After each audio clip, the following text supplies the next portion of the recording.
Parfois, lorsque le polynôme peut se factoriser dans C, on a besoin de savoir faire le passage de la factorisation dans C à celle dans R. Donc, ce qu'on fait, c'est qu'on va travailler sur un exemple. P de Z égale Z5 plus 9 fois racine de 3. Et on va factoriser ce polynôme d'abord dans C et passer ensuite dans R.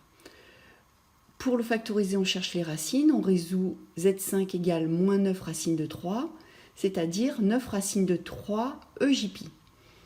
On utilise la formule des racines énièmes. Et donc on se retrouve avec Z égale racine cinquième de 9 racines de 3. On remarque que j'ai choisi 9 racines de 3 exprès pour que ce soit simple. EJP sur 5 plus 2kπ sur 5. Donc ça donne Z égale racine de 3 EJP sur 5 plus 2kπ sur 5.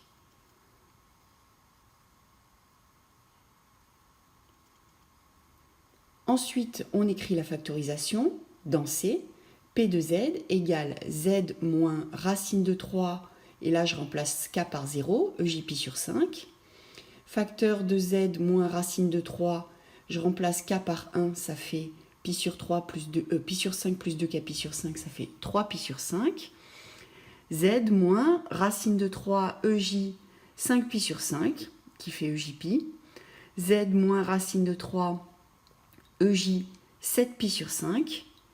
Et enfin, Z moins racine de 3 EJ 9pi sur 5.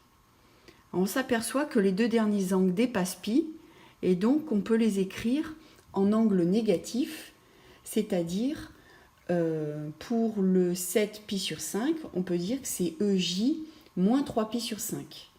Et de la même manière, le EJ 9pi sur 5, on peut dire que c'est E moins J pi sur 5.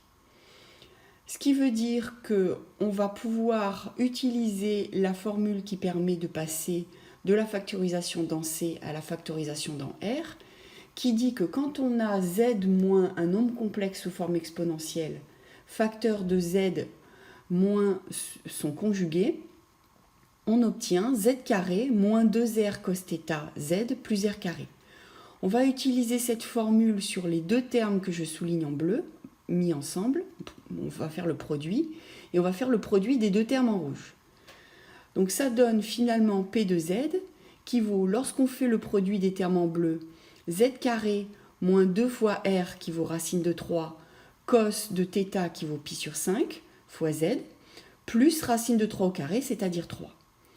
Et lorsqu'on fait le produit des termes en rouge, on obtient Z carré moins 2 racine de 3 là aussi, mais cos 3pi sur 5 fois Z plus 3. Et il reste le dernier terme dont on n'a pas parlé, que je souligne en jaune, qui est Z moins racine de 3 EJP. Or, EJP c'est moins 1, donc en fait ça fait Z plus racine de 3, on s'aperçoit que c'est un terme qui reste dans les réels. Ce qui fait qu'on a obtenu la factorisation dans R, sachant que tout à l'heure, ce qu'on avait obtenu dans la première expression, c'était la factorisation dans C.